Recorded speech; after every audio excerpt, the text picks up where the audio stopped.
Bueno, el día de hoy nos acompaña... ¿Qué tal? Buenos días.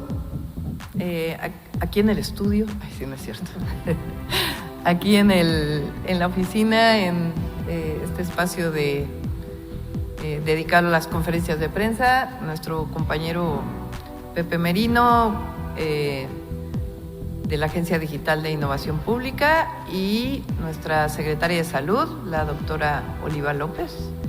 Y están conectados Andrés Layuz, secretario de Movilidad. ¿Quién más está conectado por ahí? ¿Nada más? Nada más, Andrés. Entonces, les vamos a presentar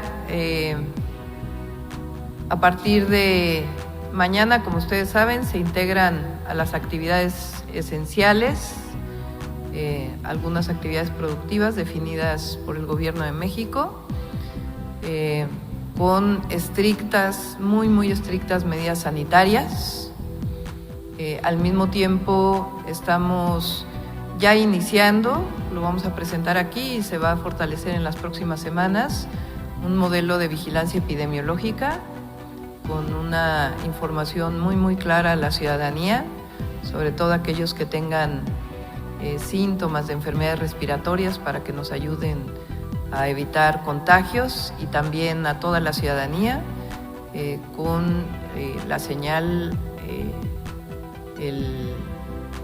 la información de que la ciudad está en semáforo rojo y que es fundamental que sigamos protegiéndonos, tanto nosotros mismos de ser contagiados como proteger a los demás.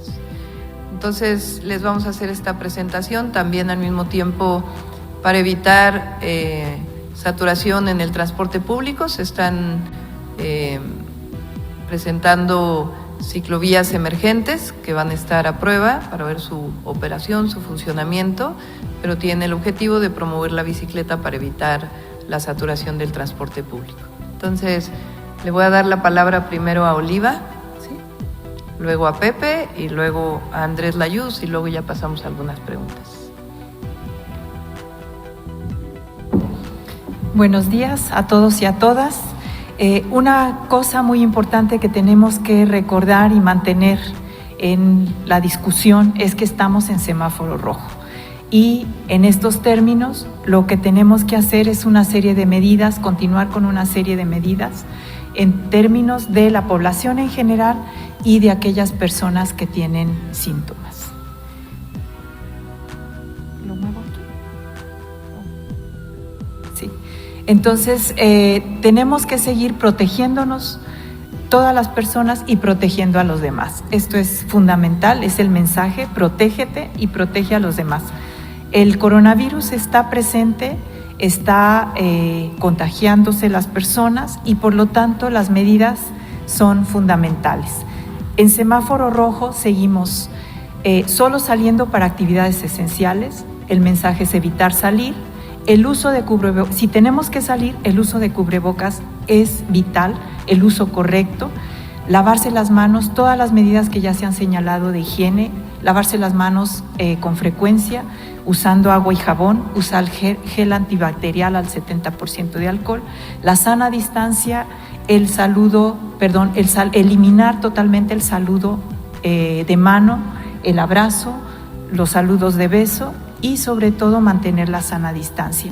Como ya se ha señalado, no tocar la cara, la nariz, la boca, los ojos, porque el coronavirus lo que hace es, se transmite a través de las pequeñas gotas de saliva, y por lo tanto la recomendación es, cuando estemos en espacios donde hay concentración de personas, se recomienda no hablar, y al estornudar o al toser, el ángulo interno del codo es el punto donde debemos dirigir nuestro estornudo.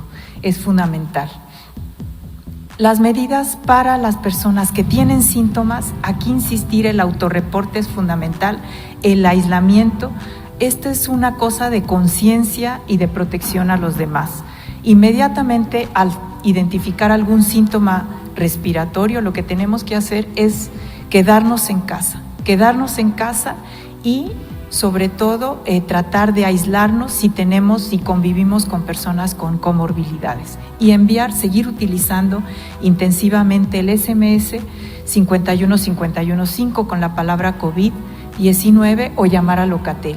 Esto es importante porque es un elemento que nos ha permitido dar seguimiento a muchas personas y nos ha permitido hacer filtros para identificar a aquellas personas que tienen síntomas graves, síntomas moderados, síntomas leves y tener la posibilidad de visita. En este momento estamos canalizando más brigadas y más una actividad, fortaleciendo la actividad de toma de muestras para hacer la prueba de PCR. Hasta ahora se han realizado 657 por 100,000 habitantes. Queremos prácticamente duplicar este objetivo. Tenemos con estas pruebas la posibilidad de hacer seguimiento de casos y control de brotes, identificar a los contactos. También tenemos como la estrategia general, y esto es fundamental, la estrategia general es un fortalecimiento de la atención primaria a la salud. ¿Qué significa esto? Que vamos a trabajar mucho desde salud en territorios, a través de un primer contacto, con censo nominal para personas con enfermedades crónicas no transmisibles. Esto es fundamental porque sabemos que los cuadros graves, los cuadros que se complican, los cuadros que llevan a hospitalización están muy asociados sobre todo a hipertensión, a diabetes y a obesidad.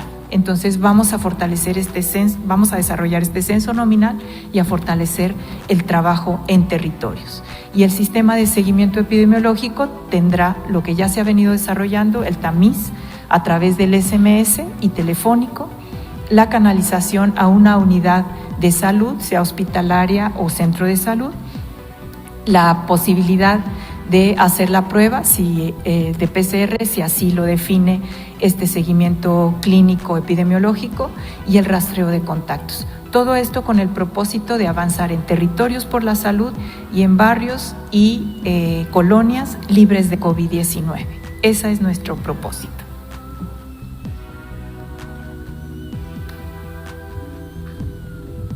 Gracias.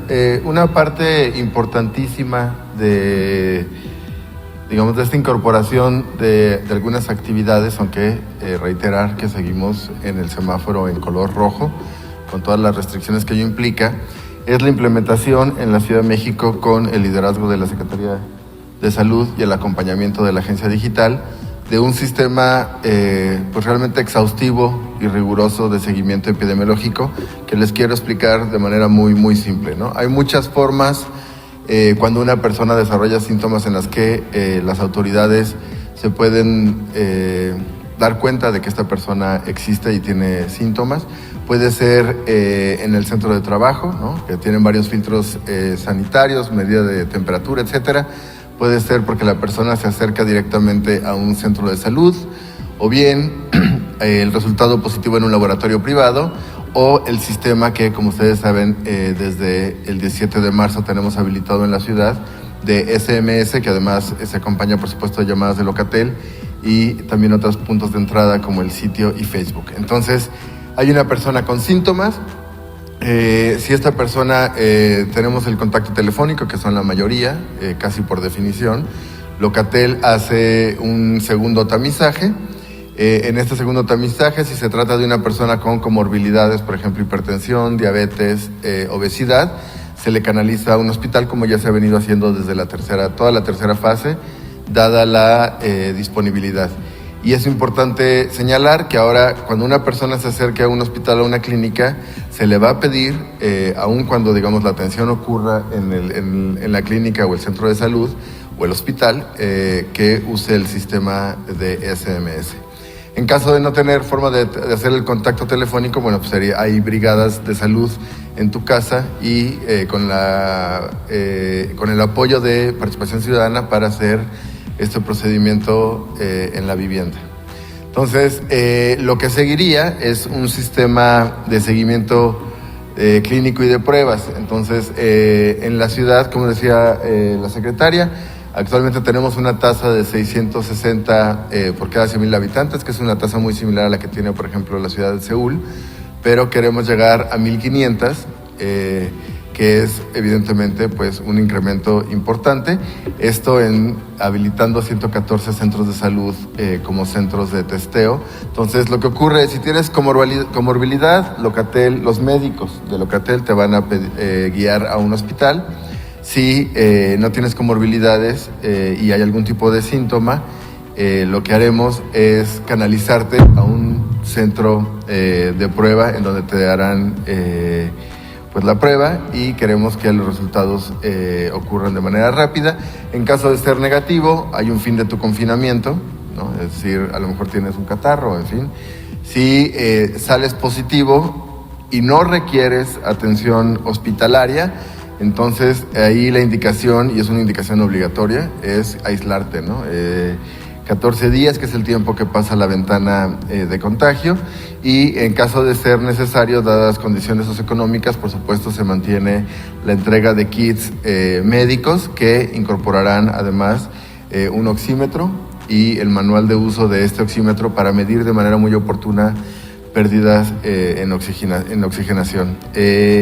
Ahora, la parte importantísima, que es ahora el centro, digamos, del seguimiento epidemiológico en la ciudad, es un sistema de rastreo. Este sistema de rastreo implica que si una persona sale positiva, la autoridad tiene noticia de esto, hacemos un rastreo telefónico o presencial muy detallado de los últimos 3 días antes de presentar síntomas, ¿no?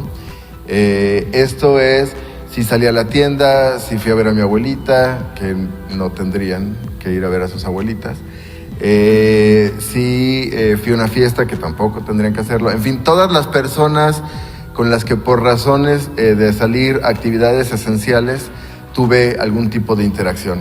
Esto es importantísimo porque nos permite, de este listado de personas con las que una persona que ya se confirmó positiva, nosotros a su vez los contactaremos, los buscaremos, evaluaremos sintomatologías y, de ser necesario, se le realizará la canalización a un lugar para levantarse la prueba. Esto tiene 3 ventajas y con esto concluyo esta parte. Una ventaja tiene que ver que no podemos, nos garantiza poder identificar de manera oportuna y aislar a las personas positivas y a las personas que hayan estado expuestas a una persona positiva. Segundo, nos permite hacer la reconstrucción de todas las cadenas de contagio, que en términos epidemiológicos son claves, ¿no? Y poder identificar zonas, en caso de haberlos, de brotes locales. Y tercero, que es el tema que ustedes ya conocen, cómo llegar a las personas que son positivas y no presentan síntomas. La forma de llegar a estas personas es justamente, en un inicio, vía las personas que tuvieron síntomas y estuvieron expuestas a una persona que eventualmente no tuvo síntomas, pero sí se contagió. Entonces, esto permite generar una cadena que identifica tanto a sintomáticos como a no sintomáticos, y es una práctica pues que se ha implementado en los casos más exitosos en el mundo, como Corea, Alemania, etcétera, y que estaremos implementando en la Ciudad de México, repito, con el liderazgo de la Secretaría de Salud y el acompañamiento pues muy activo de la DIF, especialmente Locatel, ¿no? Entonces, es importante. Siguiente, por favor.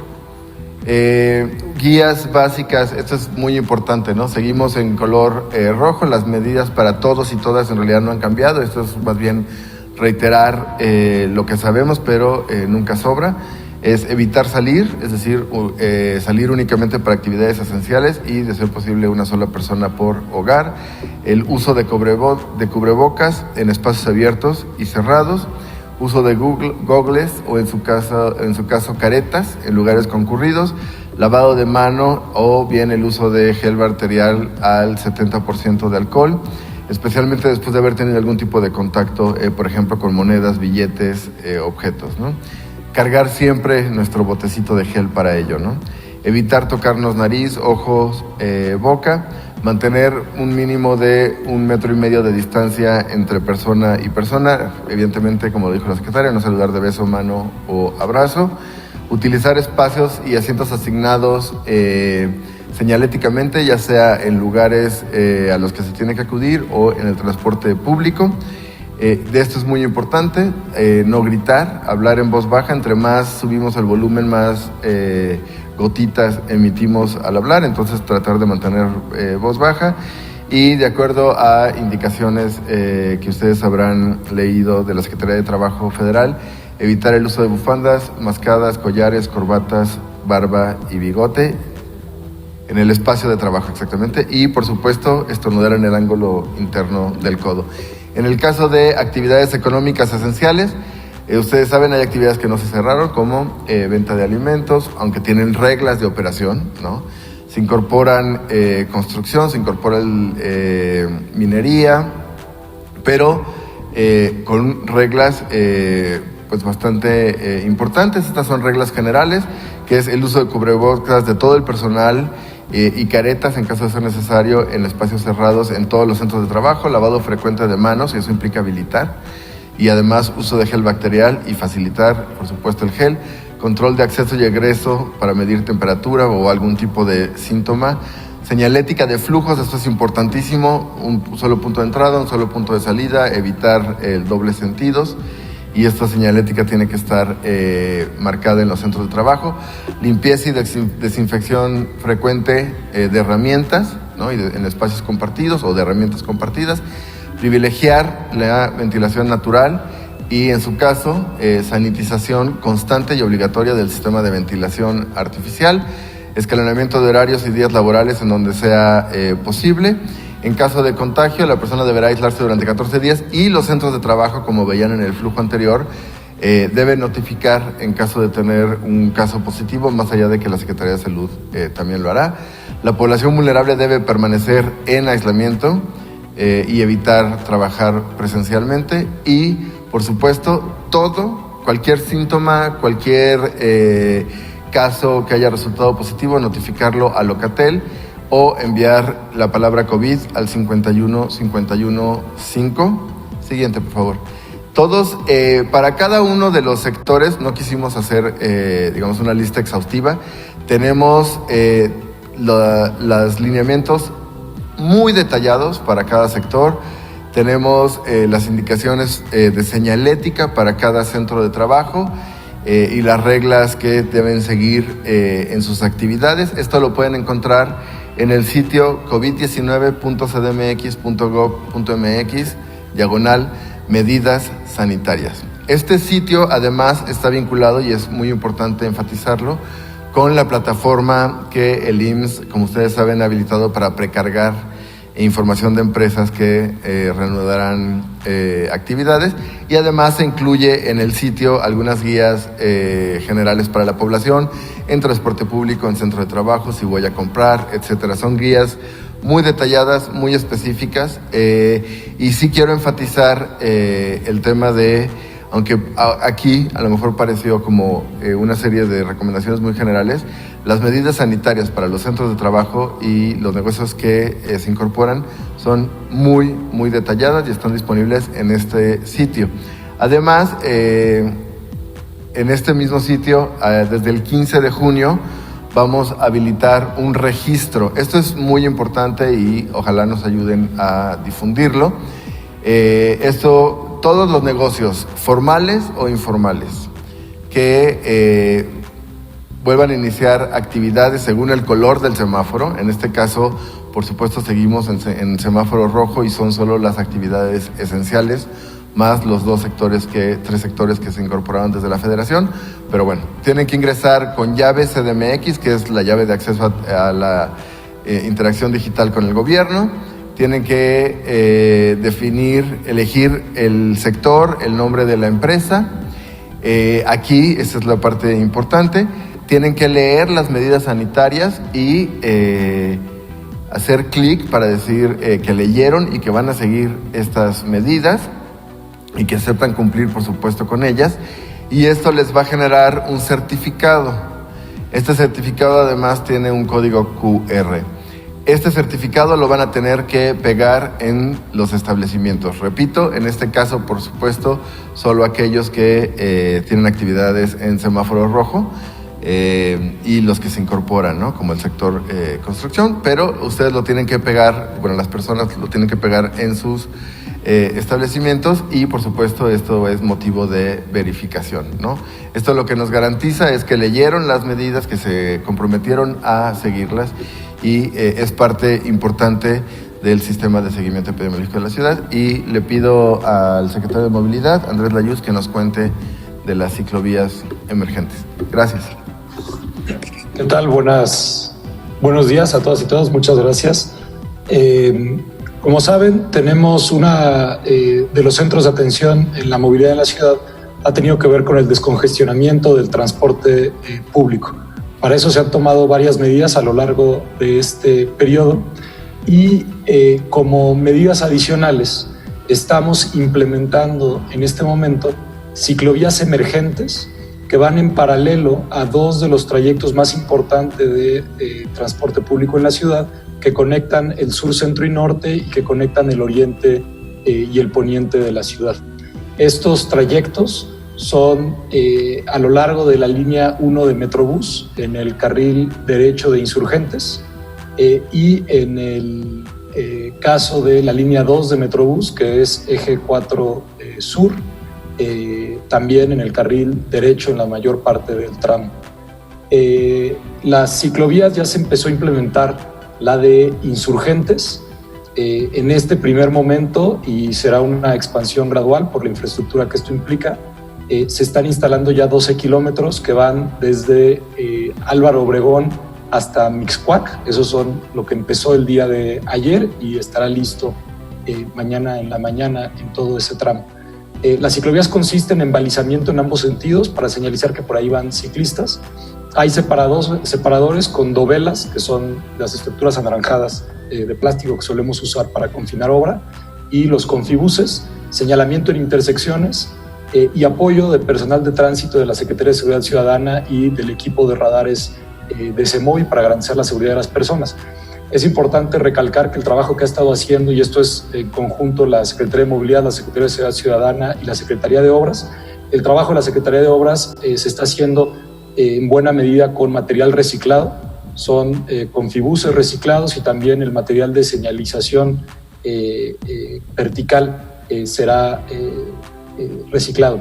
En caso de esta infraestructura ciclista se conecta, y para nosotros es muy importante que se conecte con la red de transporte público de la ciudad, justamente para que las personas puedan, en el caso de que así lo consideren y les sea posible, usar la bicicleta como una alternativa al transporte público.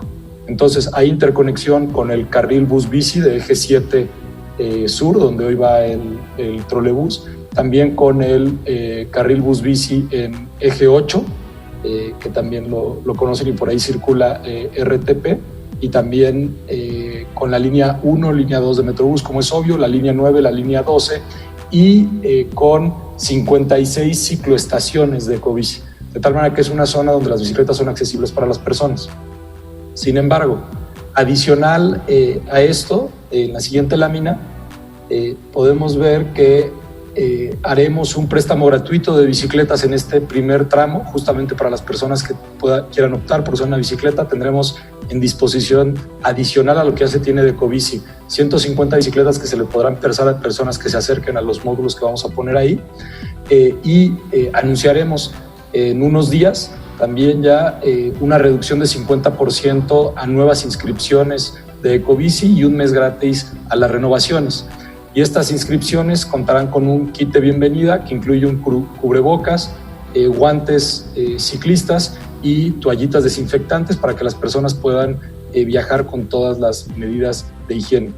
Estas ciclovías y esta infraestructura evidentemente estará en evaluación e irá a la par de cómo vayan los flujos en transporte público, que como saben, y eso también es importante decirlo, mantendremos la dosificación que se ha estado haciendo en Metrobús y en el metro para garantizar que las personas vayan con sana distancia y en los espacios de transporte público estén de forma ordenada para garantizar así estas condiciones. Muchas gracias. Solo para concluir, en el mismo sitio, en la misma liga que les compartimos al inicio, regresamos a la liga para recordarlo nada más. Ahí.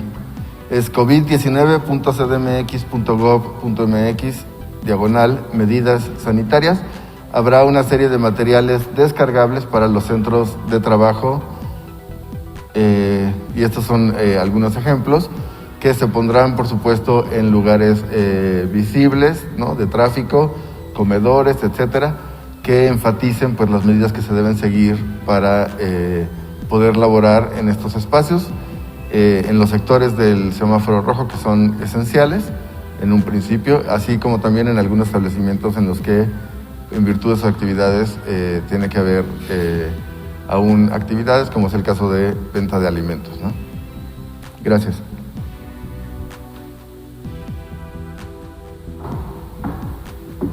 Listo. Quisiera, si le pones la regla de oro y luego las otras dos muy rápido.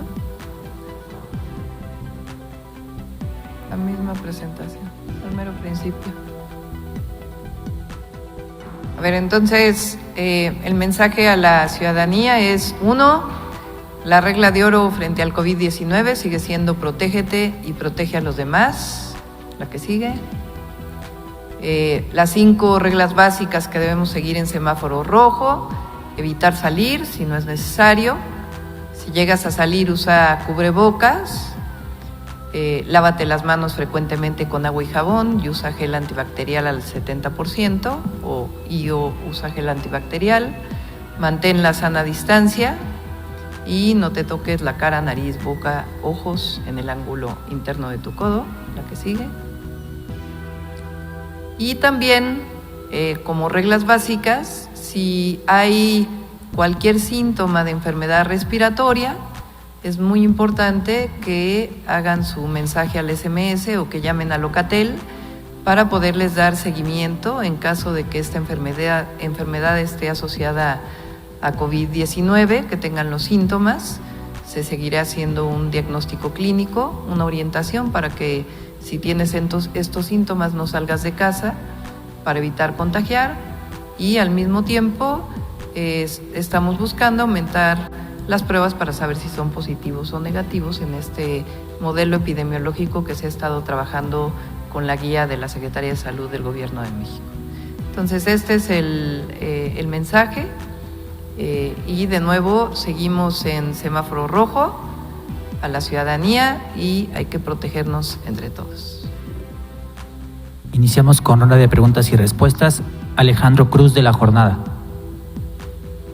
Buenos días, doctora. Tardes ya. Buenos días. Quisiera preguntarle primero, a partir de mañana, ¿cuántas obras privadas, de construcción privadas, estarían en condiciones de iniciar trabajos mañana? Y también, ¿cómo van a quedar los horarios para esas construcciones, por favor? Sí. Andrés, ¿quieres comentar algo de los horarios, por favor? Sí, en el caso de las construcciones, y esto es una conversación de trabajo que se tuvo con las cámaras de la construcción y de desarrolladores, tiene 2 elementos y, insisto, estos elementos están primordialmente planteados por razones de salud y para no tener o reducir la probabilidad de congestionamiento del transporte público. Entonces, el primer elemento es que el horario laboral empezará a las 10 de la mañana y terminará a las 7 de la noche. Es decir, no podrán empezar a trabajar antes de esa hora. La razón de esto es que, como ustedes saben, la hora pico de viajes en transporte público en la ciudad suele suceder entre 6 de la mañana y 8:30, 9 de la mañana, y entonces estos trabajadores que se suman a las actividades esenciales, el objetivo es que no viajen en esta hora pico. Lo mismo sucede con la hora pico de la tarde, ya que tenemos normalmente la hora pico entre 5 de la tarde y 6:30 de la tarde, y entonces la salida será a las 7 de la noche, de tal manera que cuando lleguen al transporte masivo, digamos, la bajada de la hora pico. La segunda medida es que la semana laboral será de lunes a jueves.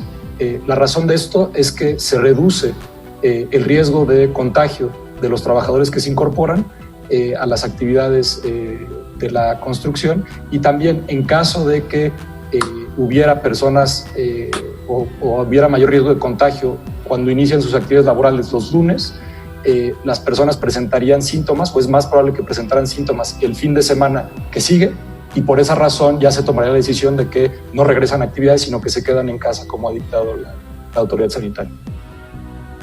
Gracias. Las obras se van a ir incorporando poco a poco, tienen que hacer su registro ante el Instituto Mexicano del Seguro Social. Nosotros estamos en coordinación con el IMSS, nos han dado acceso a su base de datos. Estamos también solicitando que haya un registro, no requiere una autorización, sino sencillamente es el registro ante el gobierno de la Ciudad de México. Y a partir de ahí, en este acuerdo que hemos tenido con estas limitaciones en la Ciudad de México, se inicia la construcción. Entonces ya iremos informando conforme vayan inscribiéndose en este registro cuántas obras se están incorporando. Tuvimos una reunión el viernes con los alcaldes y alcaldesas de la ciudad para que ellos también estén informados de estas obras que se realizan y tienen que hacerse con estricto apego a las reglas sanitarias. O sea que hasta ahora todavía no hay ninguna empresa de construcción registrada. Sí, ya hay algunas. Hay algunas, no tengo aquí el dato, pero tienen que registrarse. Es decir, no es que todas empiecen el día de mañana, sino aquellos que han venido registrándose y ya con gusto a partir de mañana les comenzamos a informar. Y ellos también tienen que hacer sus adecuaciones, no es que de un día a otro tengan ya los trabajadores listos para entrar todas al mismo tiempo, sino este es un proceso en donde poco a poco irán incorporándose esta actividad productiva que, de acuerdo con las reglas establecidas, están incorporadas como actividades esenciales. Doctora, en el caso de las manufacturas de autopartes, la producción de cerveza y la venta de bicicletas, ¿siguen los mismos horarios o son diferentes? Son más o menos los mismos horarios. Ahí, en el caso de la venta de cervezas, de producción, ahí está todavía ahí en diálogo es en realidad una cervecera que está en la ciudad. Ellos han planteado inclusive mucho mayor restricción en los trabajadores, en las condiciones que tienen que seguir. Entonces ya poco a poco iremos informando. Y por último, doctora, si me permite, para el secretario de Movilidad, ¿cuáles van a ser los protocolos o si ya tienen los protocolos listos para el transporte concesionado público? ¿Cuáles van a ser las medidas que se van a tomar ya específicamente?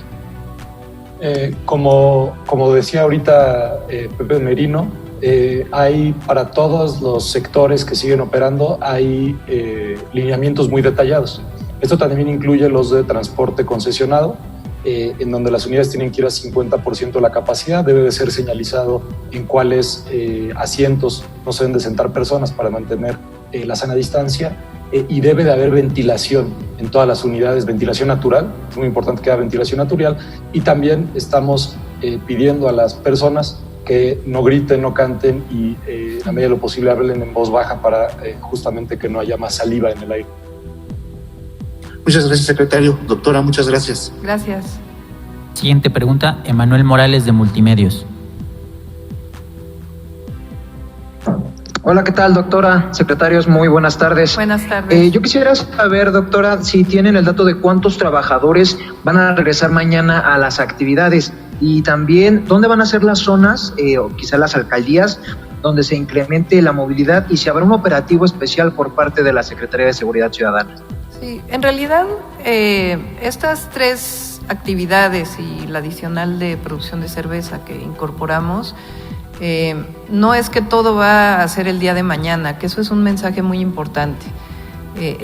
La ciudad sigue en semáforo rojo y las actividades que se incorporan, que van a ir siendo paulatinas, porque no todas las obras inician a partir de mañana, por sus mismas consideraciones, van a ir incorporándose a partir de los próximos días. Entonces, se tomó la medida de el horario específico, de los días de trabajo específicos en donde estuvieron de acuerdo y vamos a ir revisando todos los días. Este es algo importante, tanto las ciclovías temporales o emergentes, como esta incorporación a las actividades sustantivas esenciales de estas actividades económicas, se va a ir monitoreando y el impacto también que van teniendo en los contagios. Por eso al mismo tiempo se hace la incorporación de estas actividades esenciales en el semáforo rojo, la orientación a la ciudadanía de que no es que a partir de mañana ya se acabó todo, sigue el contagio, sigue el riesgo importante en la ciudad, entonces debemos de tomar nuestras precauciones y al mismo tiempo este modelo de seguimiento epidemiológico que estamos orientando a la ciudadanía y al mismo tiempo lo vamos a ir fortaleciendo desde la Secretaría de Salud. Entonces, aún no tienen el dato de cuántos trabajadores inician mañana. Algunas empresas se va a ir incorporando a partir de los registros que se tengan ante el Instituto Mexicano del Seguro Social y la comunicación que tengamos. Es importante decir que todo esto lo hemos trabajado también con la Secretaría de Salud del Gobierno de México. Es parte de un proceso que hemos estado siguiendo de coordinación permanente siempre con ellos. Perfecto. En otro tema, doctora, este fin de semana pues se pudo observar que muchos capitalinos salieron antes a las calles anticipándose al fin de la jornada de sana distancia, algunos sin cubreboca. ¿Va a haber alguna especie de vigilancia o incluso algún otro mensaje por parte de las patrullas de la Secretaría de Seguridad Ciudadana para instar a tomar estas medidas, el uso de cubrebocas, etcétera? Sí, va a haber un mensaje distinto en las patrullas. Dado que pasamos ya la etapa de los semáforos, insistimos a la ciudadanía que estamos en semáforo rojo, no es que ya acabó todo y ahora mañana es la actividad normal, sino es una entrada paulatina de las distintas actividades hacia la nueva normalidad y seguimos en lo mismo. Todas estas son orientaciones sanitarias a la ciudadanía, no vamos a multar a los ciudadanos. Eso es importante que se sepa, no somos de esa visión, sino de la información, la concientización permanente a la ciudadanía. Hasta ahora creo que ha habido una participación muy importante y hay que seguir con la información para que se conozca que seguimos en riesgo, en contagio en la ciudad y que entre todos debemos de protegernos. Perfecto. Y también preguntarle respecto, ya 8 alcaldías eliminaron la ley seca, también con la producción de cerveza que se reincorpora a las nuevas actividades esenciales.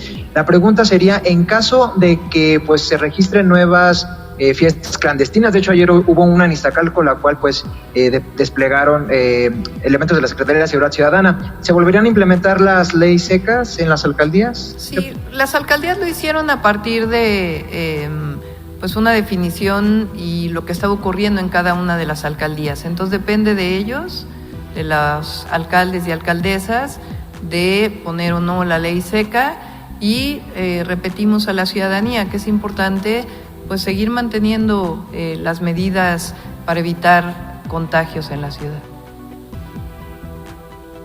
Perfecto. Finalmente, una pregunta para la secretaria Oliva, si me permite. ¿Tienen ya registro? Nos había comentado anteriormente que no se tenían recontagios. Sin embargo, en este momento sí ha habido personas que hayan recaído en la enfermedad, que 15 días hayan tenido que regresar al hospital o algo por el estilo.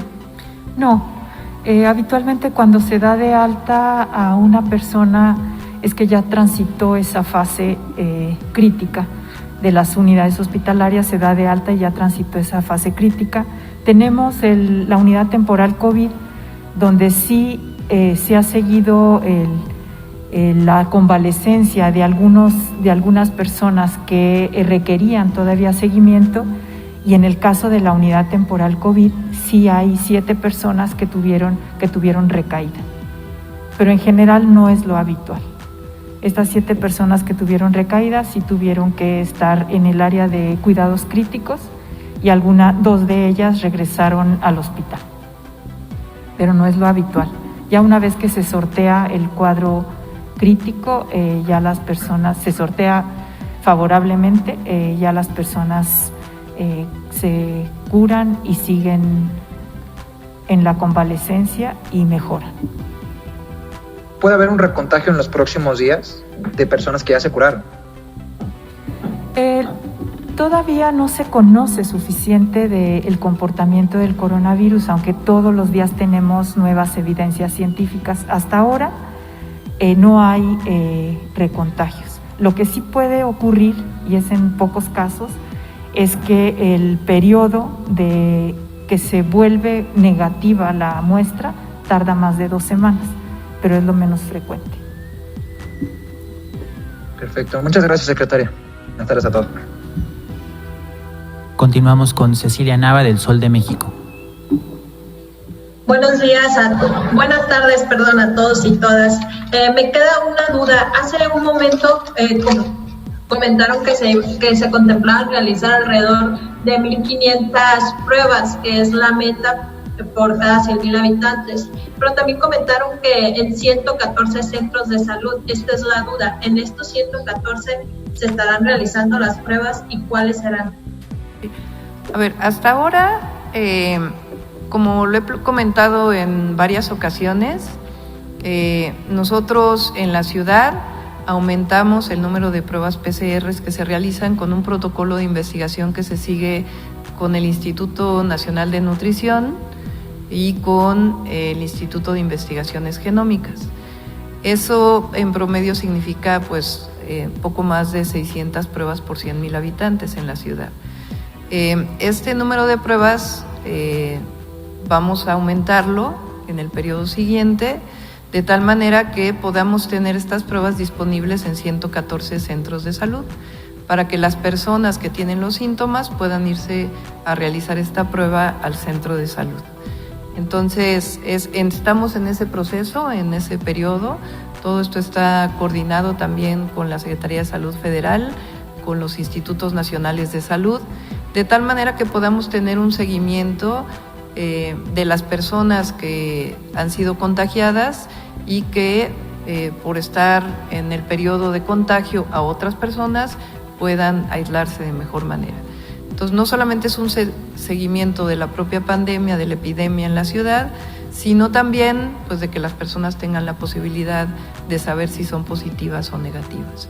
Este es un trabajo que va asociado a un programa muy importante de la Secretaría de Salud, en donde van a participar otras secretarías también de seguimiento en el territorio, tanto de personas que son las más vulnerables en este seguimiento territorial, como de las personas que tienen síntomas, que ya sea que tengan su prueba y que son positivos o que clínicamente han sido diagnosticados como positivos. Entonces, ¿cómo disminuimos contagios? Hoy se ha hecho un esfuerzo todo el país y en particular la Ciudad de México, los habitantes de la ciudad, para quedarnos en casa y evitar los contagios.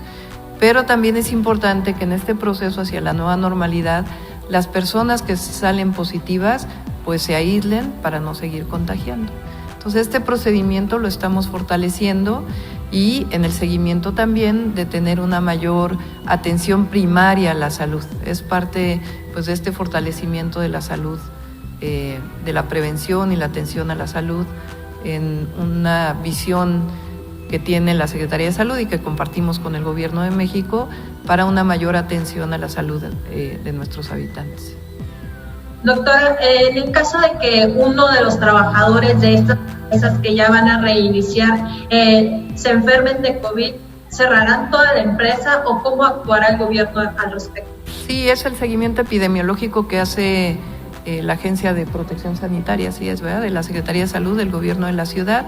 En caso de que salga un positivo, se hace el aislamiento de todos los contactos y dependiendo de las características de la empresa se decidirá si se cierra completamente la construcción, la empresa, etcétera, o solamente un ala, un área, de acuerdo con estrictas medidas epidemiológicas que deben seguir.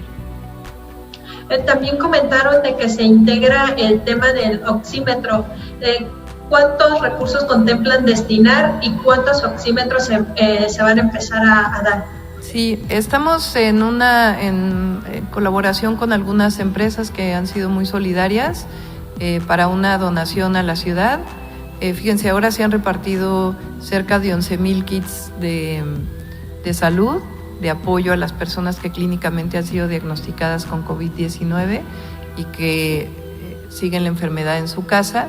Entonces, la idea es para mayor protección y que podamos saber, o de una atención primaria, ahora lo puede explicar mucho mejor, obviamente, la Secretaría de Salud, que este kit pueda llevar un oxímetro de tal manera que la gente aprenda a medir su saturación y saber si tiene que ir más pronto al hospital o no. Pero mejor le digo a Oliva que lo explique de mejor manera.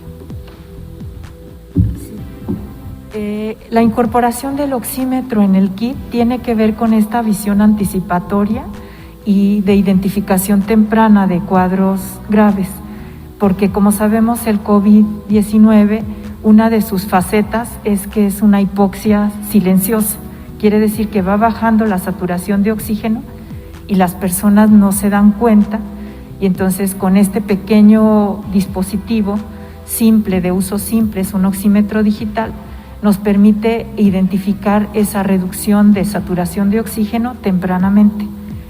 La idea de toda la propuesta en salud tiene que ver con un trabajo en territorio y con un trabajo que se anticipe y que nos permita también prevenir los cuadros graves. Entonces, ese es el sentido del oxímetro y nos va a permitir avanzar en la identificación temprana de este síntoma, que es uno de los síntomas que pone más en riesgo a las personas y se conoce así como la hipoxia silenciosa. ¿Y se la van a entregar a las personas sospechosas independiente de la edad? Sí, va a ir en el kit. El kit ya tiene una lógica de entrega, entonces se incorporará al conjunto de cosas que ya se tienen en el kit. Al secretario de Ayus, nada más tengo una duda. ¿Cuándo van a iniciar estas inscripciones en Ecovisic y para que se les haga el 50% de descuento? Lo vamos a anunciar pronto, tenemos que hacer algunas modificaciones al sistema y tal, pero estamos hablando de unos días. ¿Y esto de prestar bicicletas a partir de mañana ya se podrá hacer o cuándo? A partir de mañana habrá 3 módulos sobre insurgentes donde se podrá prestar las bicicletas y también habrá un servicio de sanitización de todas estas bicicletas porque serán compartidas. Muchas gracias. Continuamos con Evangelina Hernández de W Radio.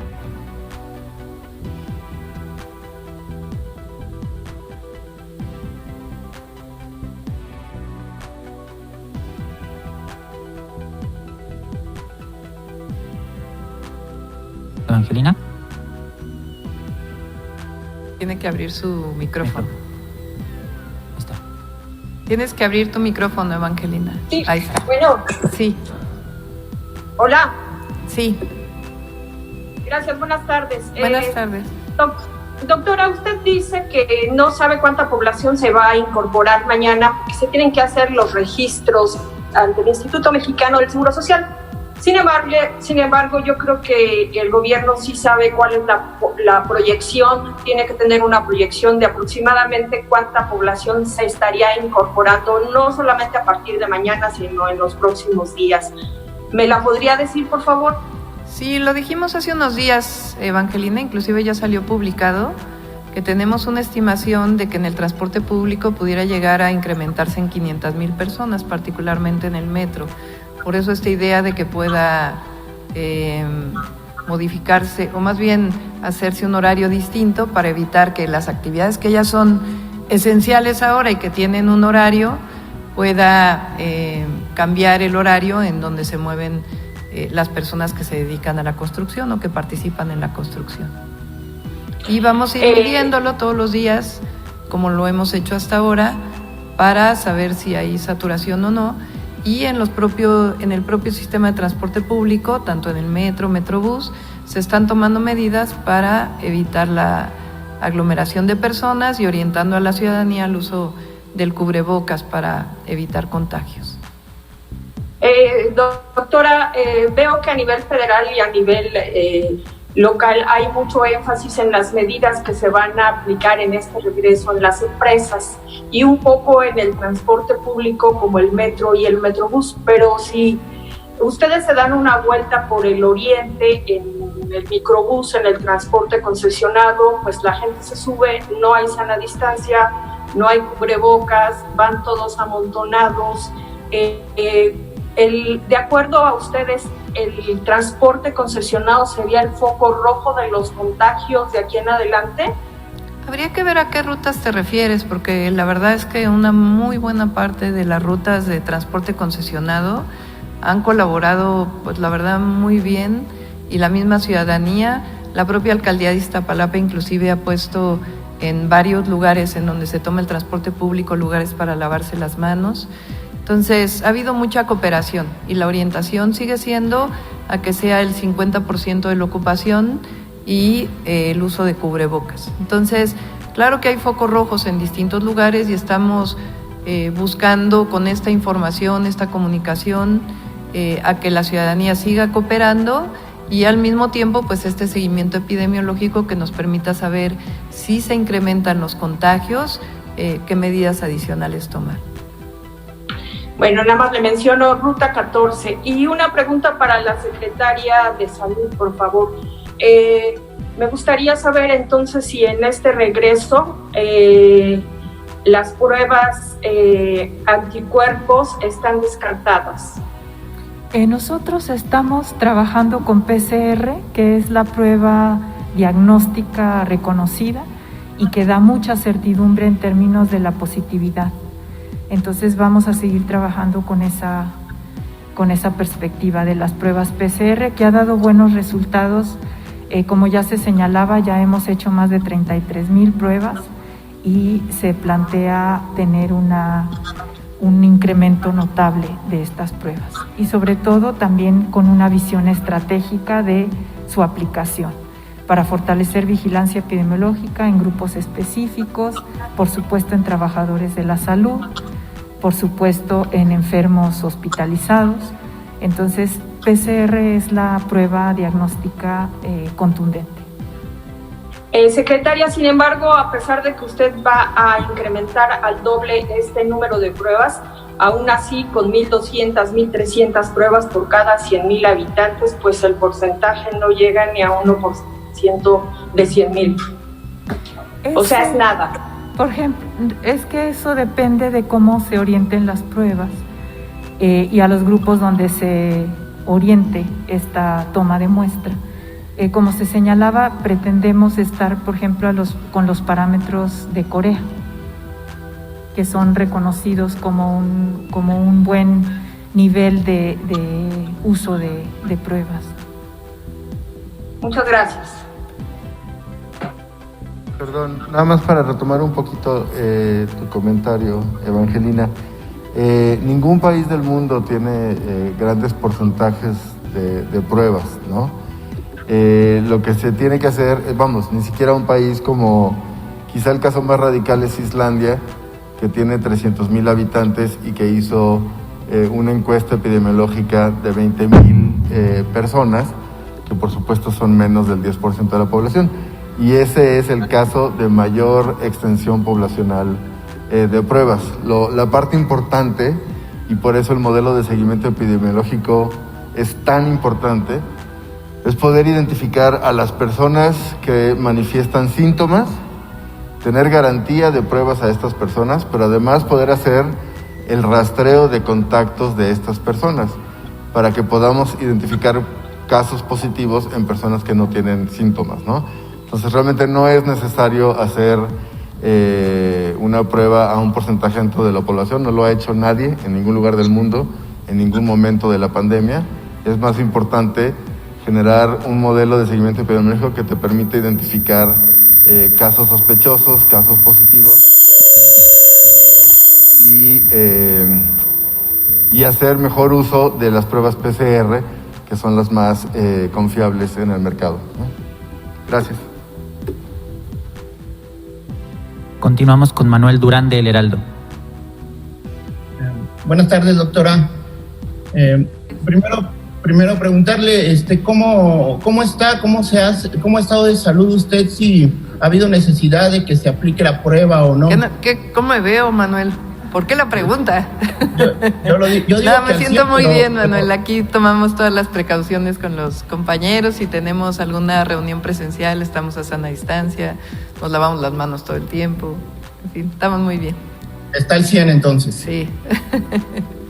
En el plan gradual, doctora, para la nueva normalidad hay un capítulo de verificación administrativa y en función de todo lo que se acaba de exponer, ¿habrá necesidad de reforzar a los equipos de verificación e inspección para que el plan se pueda cumplir y reafirmar si la nueva normalidad no se basará en sanciones punitivas? Sí, dos temas para las empresas que entran ahora en esta nueva fase, en esta que han sido caracterizadas como empresas esenciales, aun cuando estemos en semáforo rojo. La verificación es a partir de Secretaría del Trabajo. Obviamente están las federales, las revisiones federales, pero a nivel local es Secretaría del Trabajo, la propia Agencia de Protección Sanitaria, y hemos incorporado como sanción de protección civil, de tal manera que el INVEA también pueda participar en este proceso de verificación. ¿Habrá necesidad de ampliar los equipos de verificación, contratar más gente? No lo sé. No, estamos incorporando al INVEA de parte de las alcaldías y de parte del el INVEA central, y en colaboración siempre con la Secretaría de Salud y la Secretaría del Trabajo, y también con la colaboración con el Instituto Mexicano del Seguro Social y la Secretaría del Trabajo Federal. Y ahora, en este certificado que se debe pegar en los establecimientos, también para que no se preste a cuestiones de extorsión o alguna medida de esas características, el certificado solamente es indicativo, ¿verdad? No hay una sanción por eso. A los ciudadanos no hay sanción,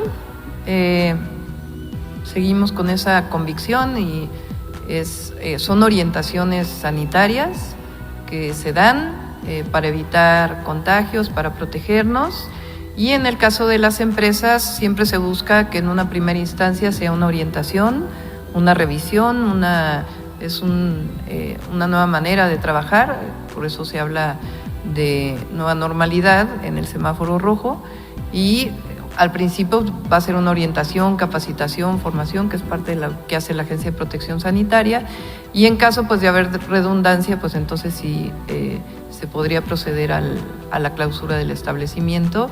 Y también confiamos en que las propias empresas sigan todas las medidas sanitarias para la protección de sus propios trabajadores y pues también del seguimiento de su propia empresa. Por último, doctor, ojalá me pueda regalar una opinión sobre esto. La pandemia prácticamente nos está orillando a refundar la forma de nuestras relaciones personales y las relaciones sociales en general. Usted ya dio su posición respecto a la necesidad de un cambio de modelo económico a partir del ensayo del presidente, pero desde su posición, desde su militancia de izquierda, del movimiento al que pertenece y la lucha que han librado, ¿cómo debería ser el nuevo arreglo social post-pandemia, el cambio de actitud en la población, y qué le diría a sus gobernados sobre esto? Hay una parte que tiene que ver con la convicción que tenemos en el movimiento, con el movimiento al que llegamos a gobernar. En primer lugar es que llegamos al gobierno para ponernos al servicio de la ciudadanía, al servicio del pueblo. Y por otro lado, hay una guía o dos guías esenciales. Uno es, hay derechos, y esos derechos tienen que ver con grandes derechos sociales y civiles. Estos derechos sociales para nosotros son el derecho a la salud, el derecho a la educación, y también el derecho a la cultura, el derecho al deporte, como lo hemos venido manifestando. Y estos derechos hoy son mucho más importantes recalcarlos y fortalecerlos, particularmente el derecho a la salud. No, imagínense lo que hubiera sido si de por sí quisieron acabar con el sistema de salud pública en nuestro país. Imagínense si no lo hubiéramos tenido y no se hubiera resistido frente a esta pandemia, y tener exclusivamente un sistema mercantilizado. Entonces, el derecho a la salud es fundamental, pero también el derecho a la educación y los grandes derechos sociales, y al mismo tiempo los derechos civiles, no solamente en lo que tiene que ver con el respeto a las diversidades, la no discriminación, sino también el respeto en términos de una vida democrática, de una vida en donde es muy fácil acercarse al autoritarismo en momentos como estos, y nosotros defendemos siempre la democracia y las libertades, y esto es parte de la esencia de nuestro movimiento. Y por otro lado, ha puesto el presidente, y me parece muy importante, pues las grandes mediciones de lo que significa el crecimiento económico, el desarrollo económico. Hoy el Producto Interno Bruto realmente no representa una medición ni de la distribución de las riquezas ni del desarrollo y los grandes derechos a los que tiene obligación el Estado de proveer. Entonces, estos son elementos fundamentales. Y por otro lado, como lo hemos dicho, esta pandemia también nos acerca a una reflexión muy importante de muchos temas, de nuestra relación como sociedad frente a la naturaleza, de nuestra relación en el espacio urbano, de nuestra relación con los otros, con las personas, como siempre la solidaridad tiene que ser el elemento central en nuestras relaciones colectivas, y también la necesidad de la ciencia, el desarrollo tecnológico, pero también de muchos otros temas que tienen que ver con nuestro propio desarrollo. Por ejemplo, la alimentación como un elemento sustantivo. Hoy vemos cómo nuestra población en México y en nuestra ciudad es sumamente vulnerable frente a particularmente esta enfermedad del COVID-19 por la diabetes, la hipertensión, etcétera, que tienen que ver con una alimentación asociada pues en mucho a las últimas décadas vinculada con la comida chatarra, y cómo tenemos que recuperar una comida diversa que no tiene que ser necesariamente una cultura alimentaria, que no tiene que ser necesariamente de grandes, de tener recursos económicos, sino de recuperar inclusive nuestros orígenes como sociedad, el maíz, el frijol y los elementos sustantivos en nuestra alimentación en general. Entonces, realmente creo que la pandemia, por un lado, en el corto plazo, en lo que no hay una vacuna, no hay un medicamento, nos hace vivir una nueva normalidad en donde tenemos que estar muy pendientes todos los ciudadanos, el gobierno, de que es algo que está ahí y que tenemos que protegernos y desarrollar todas las medidas necesarias, pero por otro lado esta reflexión general pues es parte de una reflexión colectiva en donde para mí también queda claro que el neoliberalismo pues es un sistema que quedó atrás y que hoy debemos de construir un sistema distinto. Muchas gracias. Continuamos con Selene Velasco de Reforma. Buen día, doctora. ¿Cómo está? Buen día, Selene. Primero quisiera preguntarle de este fin de semana, de los últimos días, ¿en cuánto contabilizaron, si es que hubo un aumento realmente en las actividades en calles y transportes? Es decir, ¿cuál es la cifra de si ha aumentado? Sí, por ahí tienen las personal? Gráficas, ¿verdad? De la movilidad, si nos las ponen para... Es un tema que hemos estado discutiendo dentro del equipo. Sí ha habido un ligero incremento, tanto en la ocupación del transporte público como en la movilidad en la ciudad, pero no se refleja tanto en estas gráficas que ponemos ahora como en lo que vemos, que en realidad hay muchos más peatones en la calle. Entonces, también estamos midiendo la distribución de los movimientos en las antenas de los teléfonos, como lo hemos dicho, celulares, y tampoco se muestra un gran incremento. Entonces, lo que pensamos, y pues obviamente lo estamos revisando con las cámaras y en la medida de lo posible con las mediciones que tenemos a la mano, es que más bien la gente está saliendo en sus propias colonias, más bien a un movimiento peatonal, pues saliendo de su casa. Entonces, por ejemplo, en RTP sí hay una menor disminución, pero tampoco es gigantesca, ¿no? Es algo que se vio también en otras semanas previas. Estos picos tienen que ver con fines de semana, por ejemplo. El mayor pico pues es Semana Santa, donde hubo mayor disminución. Tren ligero es difícil porque la mitad del tren ligero está cerrado, entonces es difícil medirlo. Pero si vemos vehículo particular, este es algo que se comparte con Google a través de Google Maps y Waze, que tienen abiertos muchos de su información y además tenemos un convenio con ellos. Si se fijan, pues realmente el tráfico o el tránsito vehicular sigue representando una disminución de alrededor del 60%. Llegamos a momentos en donde llegó al 80%. Pero el reflejo de lo que vemos de personas en la calle, pues tiene que ver más bien con salidas peatonales. Y en particular el viernes sí vimos personas en las filas de los bancos, El día de mañana tengo una reunión con una videoconferencia con los principales bancos de la ciudad para poder establecer pues mecanismos en donde no haya, como se hicieron medidas dentro del banco, pues ahora hay congregación de personas en las filas afuera. Entonces estamos buscando distintos mecanismos que nos ayuden a la disminución. Entonces, contestando a tu pregunta, es difícil hacer esta medición porque en esta medición diaria no tiene gran incremento, aunque sí hemos visto mayor peatonalización, mayor personas caminando. Okay, y justo acaba de mencionarnos que las patrullas podrían cambiar su mensaje para advertir a la población. ¿También estarían contemplando, por ejemplo, utilizar los postes, los altavoces del C5, otra manera además para pues dar estas indicaciones?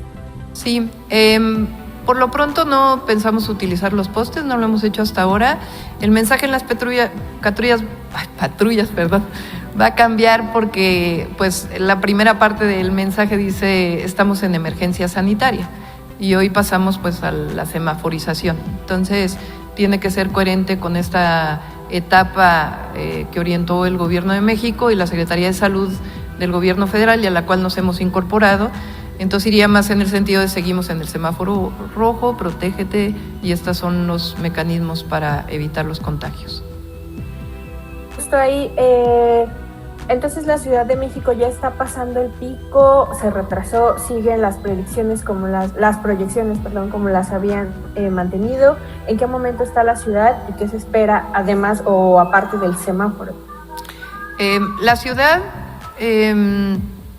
ha seguido, digamos, más o menos siempre, en esto no hay ciencia exacta, pero el modelo epidemiológico que diseñamos, el comportamiento de la capacidad hospitalaria ha tenido un acercamiento muy grande a este modelo. Hasta ahora sigue constante, no hay una reducción sistemática del número de camas ocupadas en los hospitales, y esa es la razón por la cual estamos en semáforo rojo, y es por lo cual se incluyen actividades sustantivas, pero aún no pasamos al semáforo naranja.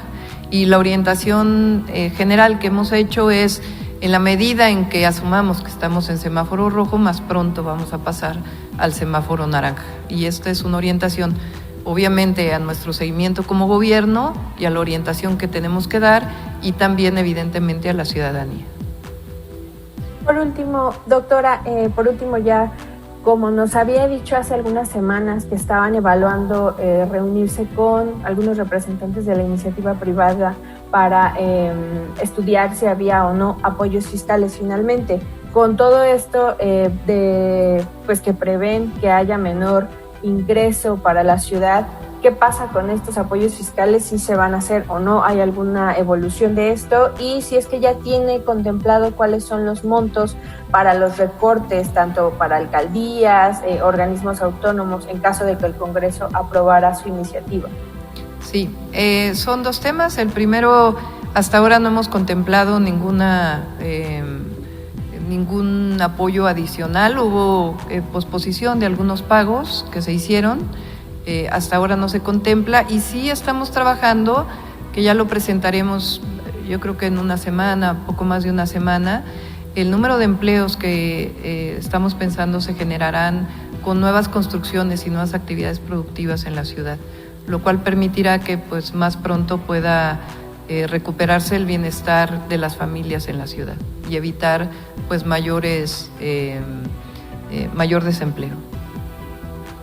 Y sobre lo que le decía, todavía no definen cuánto, por ejemplo, podría disminuirse el presupuesto de alcaldía. Sí, perdón. Estamos trabajando en eso, estamos también en diálogo con los distintos organismos y con las alcaldías. Queremos que esto sea también un proceso de consensos más que una imposición, y en el momento en que tengamos ya preparado y habiendo hablado con todos los organismos y con las alcaldías, pues ya estaríamos en condiciones de presentarlo públicamente. Ok, doctora, por último, ¿tienen algún estimado de cuánto es el número de acumulado hasta antes de la pandemia que tenían de todos los negocios que se consideran esenciales, más allá de lo que se prevea en el aumento del transporte público? Es decir, ¿cuánta gente conformaba en obras privadas había más o menos estimado como cerca de 1,000 obras privadas, entre pequeñas y más grandes en la ciudad.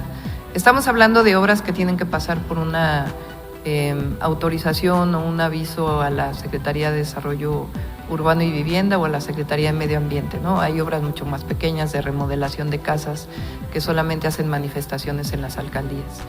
Pero hasta antes de cerrar estaban autorizadas por las distintas secretarías alrededor de 1,000 obras en la ciudad más o menos. Ok, gracias, doctora. Gracias. Entre pequeñas y más grandes. Okay. Última pregunta, Sara Pantoja, de Proceso. ¿Qué tal, doctora? Secretarios, buenos días. Buenos días. Pregúntale, doctora, el viernes se publicó en la Gaceta Oficial estos lineamientos que hay que seguir, pero también en una de las partes se dijo que el uso de cubrebocas se volvería obligatorio. Sin embargo, esto ya lo hemos visto, por ejemplo, en el metro, que ahí desde hace días se hizo obligatorio. La gente lo usa al entrar, pero ya en los vagones y en los andenes se los quitan. La pregunta es, ¿cómo hacer? Si esto está pasando en el metro, ¿qué se espera de esta medida obligatoria para toda la población en las calles? Si te fijas, una muy buena parte de la ciudadanía ya está usando el cubrebocas. Al plantearlo como obligatorio, aun cuando no haya sanciones, pues es un mensaje a la ciudadanía de que es muy importante que se use el cubrebocas y va a haber mucha comunicación al respecto.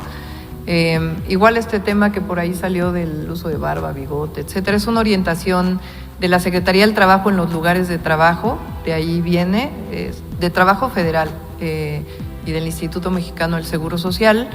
Entonces no es de que obligatoriamente, pero es una orientación general en los lugares de trabajo, no es, y viene de la orientación general del Seguro Social, porque muchos lo tomaron como que ya va a haber sanciones, por eso no, es una orientación en los lugares de trabajo principalmente, y lo que se busca es evitar contagios, ¿no? Ok, perfecto. Entonces, obviamente, no, como usted ha dicho, no habrá sanciones estás multado por no usar pero sí es un mensaje a la ciudadanía, a la población, de que pues el uso de cubrebocas es fundamental.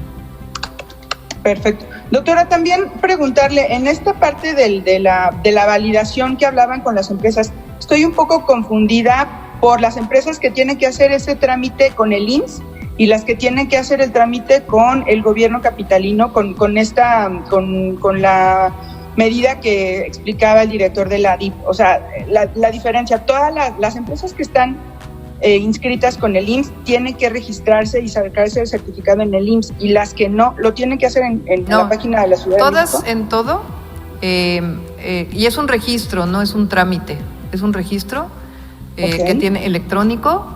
Entonces el principal es el del Instituto Mexicano del Seguro Social, y ellos ahí es una firma donde dicen me comprometo a seguir todas estas medidas sanitarias.